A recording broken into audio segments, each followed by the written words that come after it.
Okay, welcome to all of you, and thank you for joining us for this last substantive session of the Academy of European Law summer courses. And I am really delighted that we're ending on such a high note and having such a distinguished lecturer to talk to us for this final session. So we're really pleased to welcome Professor Katerina Linos from the University of California, Berkeley, better known, most people call it Berkeley University, but it is the University of California. And Katerina is Michael Heyman Professor of Law and co-director of the Miller Institute for Global Challenges and the Law there.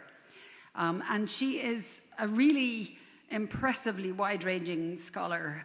So we have invited her because she is a wonderful and very thought-provoking EU law scholar, but she's also many other things. She's an international law scholar, she's an empirical legal studies scholar, she is a scholar of international organizations, and she is both trained in political science and in law, so she's really an impressive all-round scholar, but also a fabulous speaker, as you'll see very soon, and she has written really important work in many different areas. So one of her, it is a law book, but it's also not a law book. It's a more general book on what's called the democratic foundations of policy diffusion.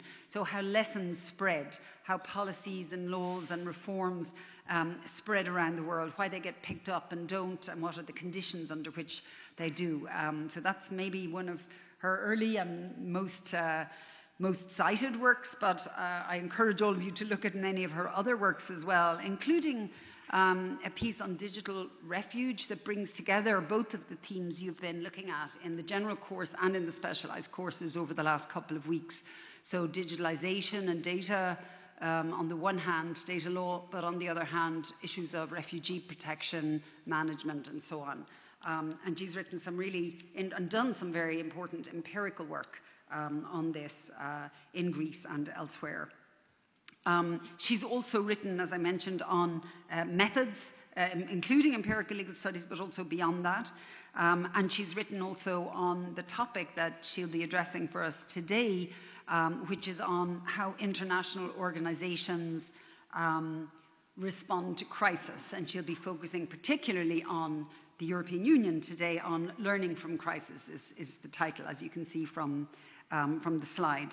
And, I think it's sort of a nice way to end the course as well, that there are many things about EU refugee and asylum law and policy that are depressing, and Katerina doesn't avoid addressing head-on many of the depressing topics in her scholarship, but this is one that's got, I think it's fair to say, an upbeat tone, in the sense of looking at how the EU, which maybe 10 years ago was teetering on the brink, certainly in 2009 during the financial crisis, the talk was of breakup, similarly after Brexit and so on.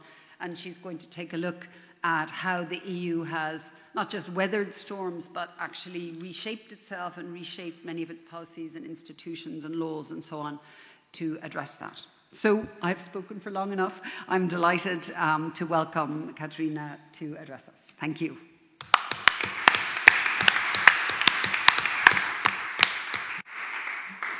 It is a huge honor to be here.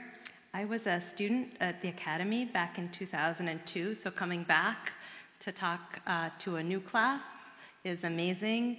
Professors Dran Scott and Grania de Burka are just the top people anywhere in the world on EU law, and I will be presenting today a work in progress. I plan to work on this for the coming year, so please critique, send me emails, raise your hands. I am excited that what I will say will hopefully be provocative and needs to be reshaped. So today I'll be talking about why some international organizations and some governments can look at a crisis, decide this is a moment of opportunity, while others do nothing. There's an empirical study of what international organizations did in response to the COVID pandemic. Most of them updated the website. But that's not what the European Union did.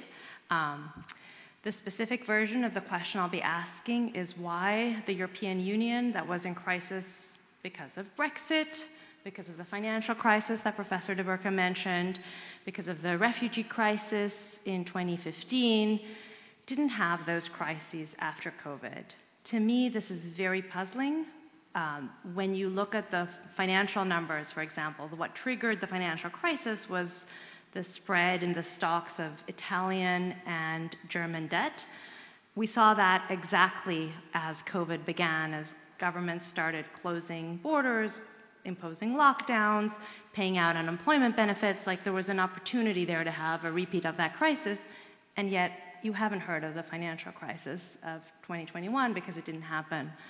And you haven't heard about the refugee crisis of the Ukrainians in 2022 because that didn't happen. So those are some key illustrations and key questions I'll be asking today. Some of you know about this stimulus. Can I ask, I want to see a show of hands. How many know what Next Generation EU stands for? How many know that there was $1 trillion spent? How many of you know it? Just raise your hands. I just want to see how many it's like the first time you're hearing about this. Okay, so to me, this is part of the project. When you think about what makes for a nation state, the two things that are core are a common treasury and an army. And the EU was not thought of as a nation state because while there's homogeneous regulation on so many topics, we lacked a common pot of money and a common army. And those are, I think, two of the things that are happening. So I'll talk more about the stimulus, but it is shocking first that it happened because of the political consensus, because of the legal challenges, and second, that people don't know about it. The Commission said, oh, we've done this before, nothing to see here, because they were doing something so creative. So that's one topic I will touch on. And also same people here, right? Like you see Angela Merkel and wearing her COVID mask immediately after coronavirus hit, before the Americans were able to pass a similar stimulus, deciding that they're going to respond by raising money on the stock market, and putting kind of future German taxpayers on the hook for money that needed to be spent immediately and mostly in the South. So it's the form and the speed of this program are quite surprising. There's a nice new book here that Professor Scott has edited if you want to know more about it. This is a quote from a different area. This is energy reforms right after Russia invaded Ukraine. It's from the Czech energy envoy who said ideas that were crazy in June were fringe in July and mainstream in August. So the reason I include it is because I think that even participants in these processes are not anticipating the pace of change. When I interviewed some of the people working on the financial side of this $1 trillion program, I was told, my boss came in and she said, that pilot program you were designing, it's going to be big. And I guessed, how big is big? And I said, 50 million? And she's like, no, big, really big, 50 billion, and it was almost $1 trillion. So small miracles happen, and I'm here to try to say that they did happen, and also to try to explain how the stars align to explain what's going on. To me, there are a couple of ideas I'll push through. One is that the European Union is not falling apart. Another is that a lot of power is moving to Brussels. These ideas are, I think, some of the less controversial ideas I'll be putting forth. Like, to the extent Brexit was about all of these regulations coming from Brussels and being imposed on people who don't know anything about them, that's part of the truth of the EU. But to me, the most remarkable aspect of these regulations and what's most worth explaining is the solidarity. So it's one thing for Brussels to grab lots and lots of powers and to say, we are regulating consumer law, we are regulating technology, we are regulating citizenship. And it's another thing to say, the way we're regulating is by redistributing resources from the rich to the poor. That is very difficult to do in a nation state. And the EU famously doesn't have the demos, doesn't have the solidarity. And we just saw the results of that only 15 years ago. So the question is, what changed? Why can you move money from Germany, future German taxpayers, to Italy, to Greece, to Spain, and why can you move asylum seekers in the opposite direction? That's hard to explain, especially on the immigration portfolio when we have populist governments in power, not just as threats. So on some issues, Anu, Bradford, Adam Chilton and I are working on the passage of technology regulation, on the Digital Markets Act, the Digital Services Act, which to Americans, I come from California, are shocking. When I speak to lawyers from Google, they're like, we don't understand how the EU can pass regulations on the problems of the day. That is an accomplishment that's surprising to us because the federal government can't pass laws and because the European Union has a million veto players. So in political science theory, in the experience of anyone running an organization, if 100 people can say no, nothing gets happen, or something very minimal. But how does the EU do this? And how does the EU do this in the area that the far right and the far left are most divided? So on technology, the far left and the far right are united on some aspects. The one provision of the Digital Services Act, which is about protecting kids, really unites people on both fronts. But on immigration, how do you get the new pact? How do you get 10 new statutes that are very comprehensive when the political divisions are so big? There's a different version of the question, which is not how did you get most people to agree. I'm from Greece, so these reforms are great for Greece. They're great for Spain. There are people who think, look, this is bad for Italy because all of this money leads to waste and corruption. Sure, but the money is good. The question is, why did the people who had the most to lose and who had blocked similar reforms in the past not block this? And there are two institutions I'm focused on in particular. One is Chancellor Merkel, like she had a change of heart, and the second is the German courts. So the German court had this tradition of being the guardian of the treaties. They thought that to the extent the European Court of Justice will rubber stamp what the Commission does, they will be an extra check as long as the European courts act within bounds. They will not check on them, but then at some point, according to the German highest court, the European Union exceeded its competences. Just as COVID had started in a decision that is famous or infamous, the German Constitutional Court said the austerity measures for the first financial crisis exceeded the competences of both the European Central Bank and the Commission. So why did they not block this is the question. So just to, it's the afternoon, I'll put up some cartoons. What we have here is Christine Lagarde driving this very speedy cart. It's the European Central Bank car, which is printing millions and billions. And Andreas Voskuhle, the president of the German Constitutional Court, holding up the law, saying, like, stop, you cannot do this. That's one of the puzzles I want to address. So here is my thesis. The European bureaucracy, unlike many national bureaucracies, unlike most international organizations, can pull off these transformative measures because of the confluence of several factors.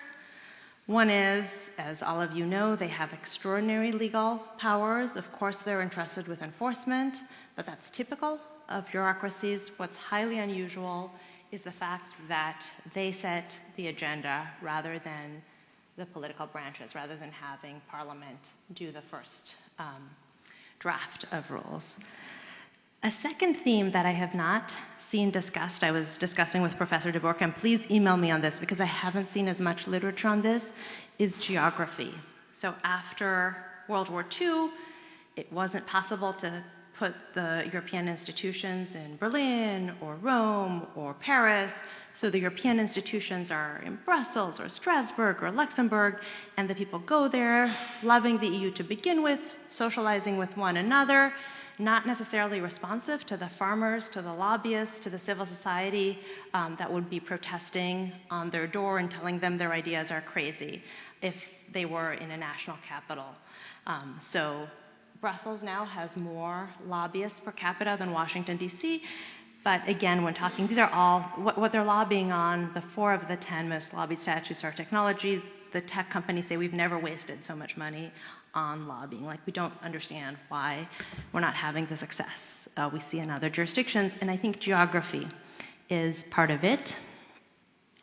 And my final point is about path dependence, about templates, about the idea that what looks as a crisis, what looks like a mess, in fact involves somebody proposing something that is thought of as completely out of bounds. So Eurobonds were, of course, proposed many, many times by the French government, were popular in 2009 and thought of as completely out of bounds and implemented now. The particular solidarity mechanisms that are perhaps the most controversial parts of the Migration Pact were tested before the courts, super controversial in 2016, 2017. They're part of the new system now. This is a quote that I liked when I went to Brussels and asked people, how do you guys get your act together so quickly, like only a few months after COVID, you've got this $1 trillion stimulus. They say, oh, this is like, we freeze stuff all the time. We have this freezer full of ideas, and when the politicians call for them, we microwave. Now, I am presenting an unusually positive view of what the European Union is. You have had professors. My understanding is that I might perhaps the most optimistic of the professors coming before you, but I want to present some competing perspectives here. So this is another cartoon I enjoyed. What it says in French is from a new arrival. He's like, I don't speak the language so well, but my son is learning very well the language. I'm coming to the EU. What I thought it was about was democracy, but in fact, what they were saying was bureaucracy.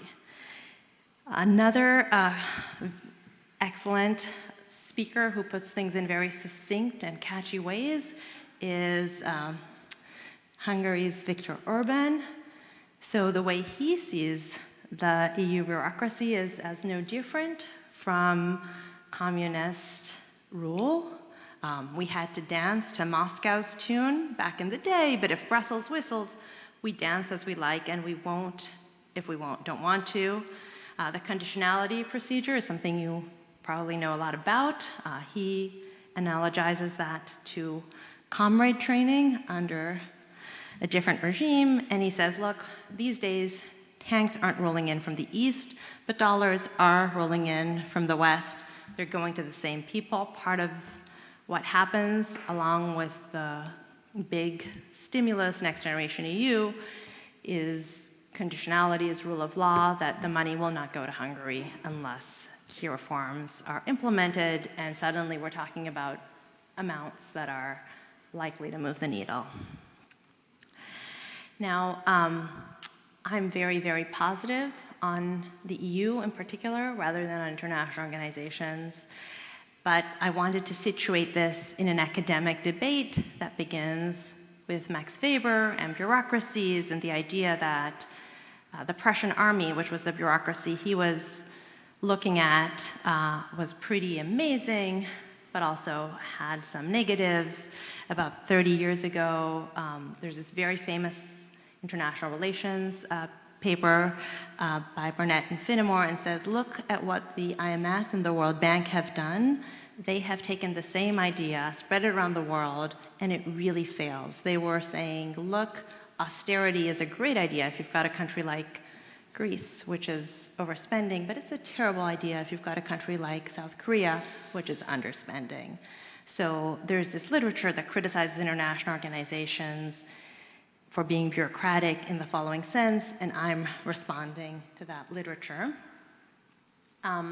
But just to be a little bit more exact about what my argument is, I will say that when we had the response to the Syrian civil war, and before that, the response to the Yugoslav collapse, the way the EU and at the time NATO responded were seen as total failures. We had images of kids drowning in the Mediterranean. We had aerial warfare that caused bombs and, of course, humanitarian catastrophes. But in those crises, failures were the seeds, the templates for the later responses. So what happens with the Ukraine invasion is that 7 days after the tanks roll in, there's a new system to bring in all of the Ukrainians. The most controversial part of my presentation for this group will focus on the new Migration Pact. I have good things to say about it. In particular, I will develop this argument a little bit more because I think I'll get a lot of pushback. I will say that we used to have this rule in Europe that spread around the world. That rule was novel in the late 80s and 1990s. That rule was that the first country that is safe through which an asylum seeker transits bears responsibility to process that claim and host the asylum seeker. At the time, nobody thought about this seriously because we were still in the Cold War era where we had extremely limited migration, where we took in asylum seekers to shame communist regimes. So nobody really fought for this principle, but then it became part of the Dublin system. It became copied around the world. The US government is using it now to stop people from entering, and it means that the countries that bear the most responsibility for the world's asylum seekers are developing countries right next to the conflict that are barely better situated than the country that produced the conflict. So this rule, I say, is a disaster, not only for the countries that bear the responsibility, but also for the asylum seekers. And this rule is being modified by the new Asylum Pact. Now, the solidarity principle has lots of flaws. It's very controversial at its most basic. It's the idea that next time there's a big crisis, the asylum seekers will be shared, and if you don't take in your quota, you might need to pay up to 20,000 euro per person you're not taking in. That's the most radical version of what this law says. To me, this idea does three things. The first, which is the least controversial, is that it centralizes power in the EU. A problem that was a problem for Italy is now a European problem. The second idea is that it's solidarity vis-a-vis the peripheral states in the EU, so Germany is helping Italy. And the most controversial part is that this is also positive for asylum seekers. So I will develop these ideas. I'm hoping for pushback. I'm hoping for emails. I'm hoping for critique. But first, a little bit about my older work. So I'm from Greece and started working on immigration actually back in a long time ago, back in the 90s, because what had happened in the 1980s in Greece, but also in Italy, in Spain, and the US, were regularizations. So at the time, the way we were dealing with a lot of undocumented people were like, oh, you know, hundreds of thousands of Mexicans, Albanians, Moroccans are here. Let's find them a path to citizenship or a path to be legal. That was the norm. And to me, that seemed bizarre, knowing how much anti-immigrant sentiment there was. And I wrote about how we had a two-party system where the elites agreed on this. So I started focusing on immigration back then when the norm was way more progressive than what it is today. And then I went back in 2015, 2016 to try to figure out how to understand the response to the Syrian and Afghani crisis, not from the perspective of the Western press, not from the perspective of EU institutions, but from the perspective of asylum seekers themselves. And I got a big grant from the Carnegie Foundation, and I was able to have a team of 18 people where we pulled together data from Facebook. So we scraped before Cambridge Analytica, and we also worked with several NGOs that were collecting information from the refugees themselves to issue a weekly bulletin about misinformation. So they shared all the rumors. So we have this great website. If you want to go spend some time on something, not listen to me, go to digitalrefuge.berkeley.edu. It is fully interactive. Instead of doing regressions, which is what I normally do, we put in filters so that anybody can just click on any one of those boxes and say, like, what happened on that day? So what this is a calendar. Green is good, red is bad. It's the sentiment on average. And when the migration crisis ended, from the perspective of the European press in March 2016 with the EU-Turkey deal, that's when it all gets super negative among asylum seekers themselves. So we have a paper called Rumors and Refugees, and it's about how terrible the response was back then. And this is the EU response. Like, it tells refugees, hey, don't kind of go through Greece and like slide through, walk all the way to Germany, which is what one you want to do, but follow this legal pathway. This was thought as a big simplification of EU law, posted on this size paper outside of the camps where nobody could see it. And this is what the smugglers did, something way more clear, like how are you going to go from Izmir in Turkey to Germany, how much you pay, what mode, like much more user-friendly visualization. So we argue that because the communication was so terrible, people distrusted UNHCR. My student who went to the camps was like, she was told, if you're a volunteer, go tell them to ask UNHCR. And people laugh. UNHCR has a policy of not giving information. So this crisis was widely criticized, and justly. But then we tried to put it in historical perspective. So my colleague Elena Chachko and I said, let's look at where we have seen solidarity. And there are some, we said, let's assess responses on 4 dimensions. One is like, who's actually taking in refugees? The second is, if you're not taking in people, are you paying significant sums of money? Are you doing this on an ad hoc basis or a legally binding commitment? And is it multilateral or unilateral? So we came up with this chart and we said, look, the EU is like really not bad. This was the new pact at the time, better than some other proposals. But then Ukraine came and we said, okay, we need to change our chart. This is really a response that is off the chart in the most literal sense, because the plan for the Ukrainians is pick the European country you want, wherever you have friends, go there, no problem. Like this plan has been extended a bunch of times. Nobody pays any attention. It's a big success. There is this criticism that when you've got white Christian women, things are much easier than when you have different demographics, and that's absolutely right. But the Ukrainian response embarrassed the Biden administration into putting into place very generous programs for other groups, what President Trump is now undoing for the Venezuelans, the Haitians, the Nicaraguans, was built on this response. So part of my goal in presenting positive models is to say, look, we can say it's all awful, but whenever there's a good idea, let's talk about it, because ideas will be imitated. So I want to talk about the Ukrainian response as a possible model. Now, that is not the dominant view. The view from the left about the migration pact is, look, we have this solidarity fund. What is it? It's barbed wire. Take as much barbed wire as you want. And it's absolutely true that we have a common EU policy that is very much about preventing people from coming in. Going back to Viktor Orban, who's not wrong, George Soros wrote this pact 4 years ago that those countries that refuse to let migrants in should not receive EU funds. So that's exactly, he is right. This is to me what's important, that the roots of the migration pact, the Commission didn't propose this in 2024. It's in 2016. They said, like, this is what we're doing. We're federalizing immigration policy. And people thought they were crazy because we had just seen these major failures. But then in 2022, they said, look, this is what we're doing. We're passing these new laws, and there will be money attached to it.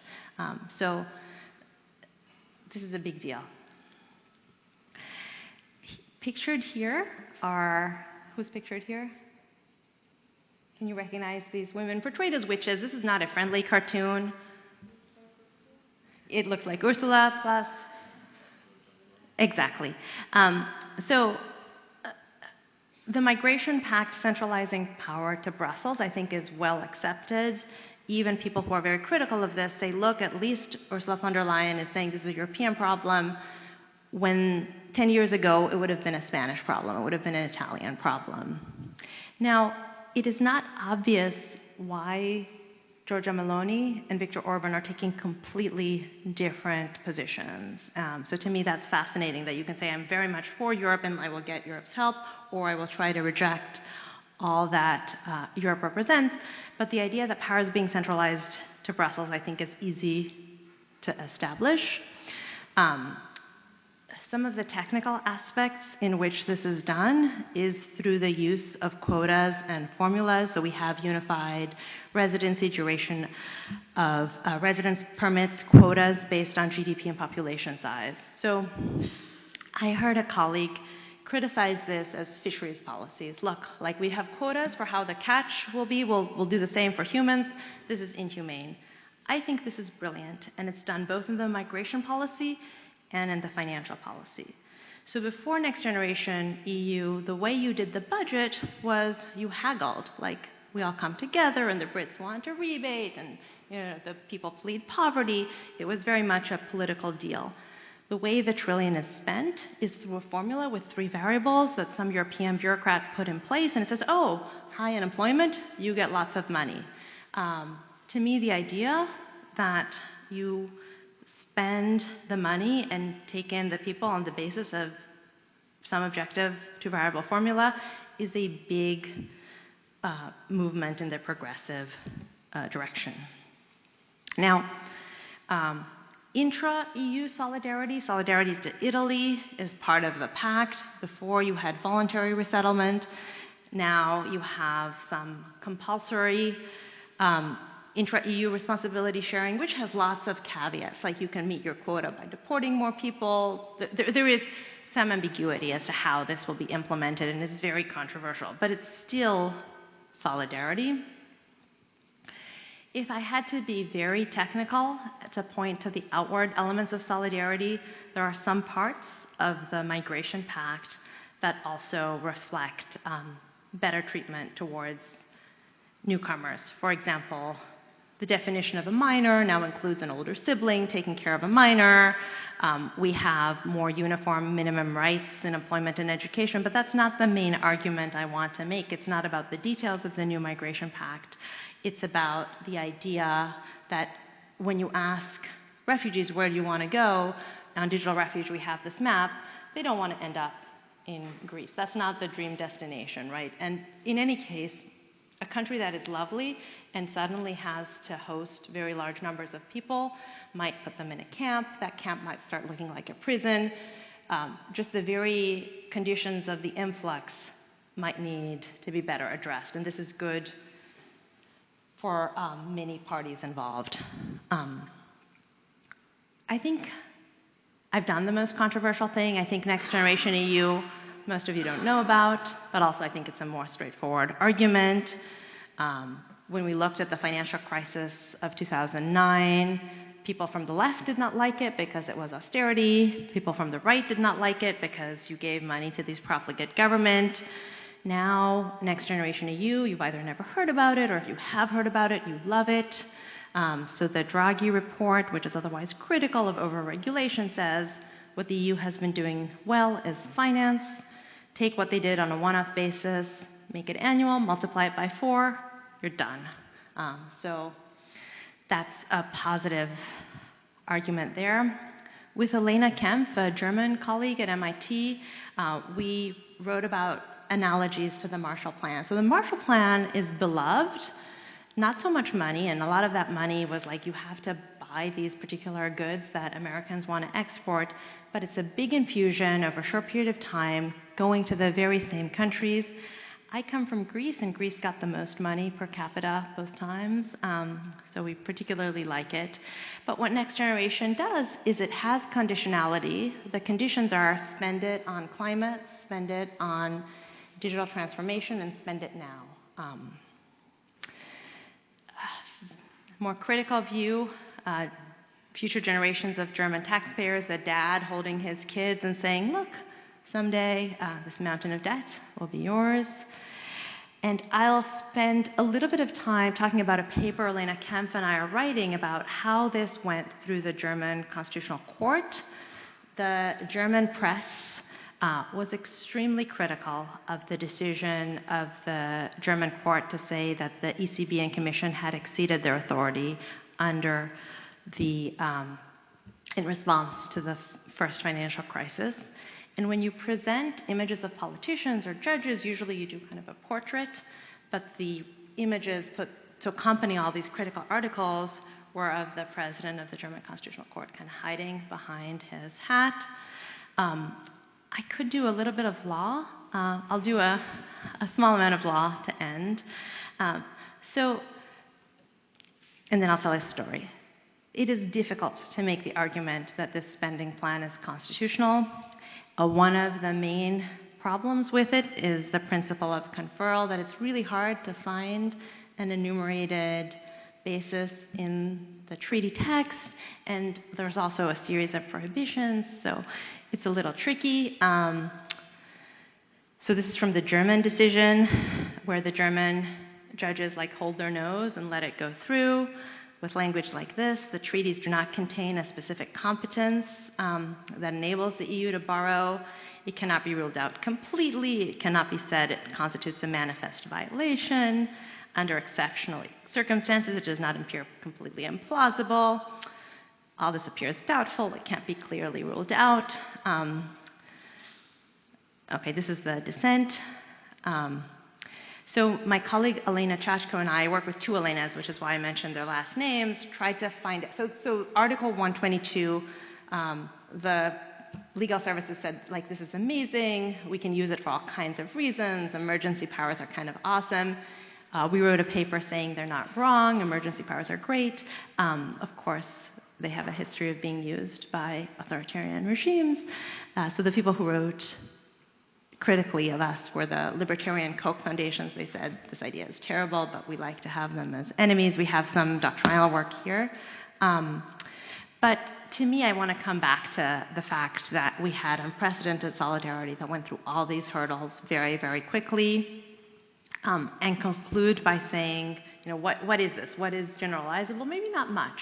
Maybe you had the stars aligning, the end of Merkel's term, visionary leadership, everything going through, some preparation, I think, on the part of the EU Commission, an extraordinary authority for them to say, you guys are the agenda setters here, and then this is my idea that the way they could come up with these ideas and have them is by talking to one another rather than to civil society, lobbyists, and kind of the elite class that you normally have in a national capital because of their location.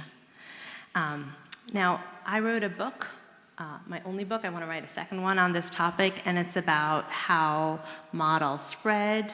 And my argument in the book is that we think models spread because technocratic elites are meeting at these conferences and sharing their ideas.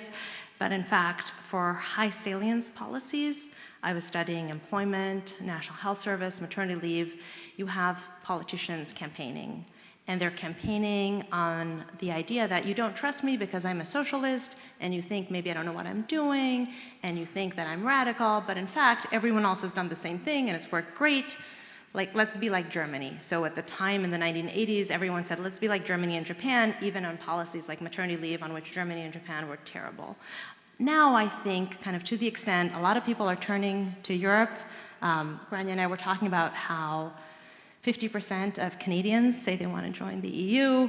EU models can spread, and in particular, kind of this solidarity idea, the idea that you can move resources to the poorest member states, an idea the UN has tried to promote for forever, the idea that you need to share responsibility for large influxes of asylum seekers.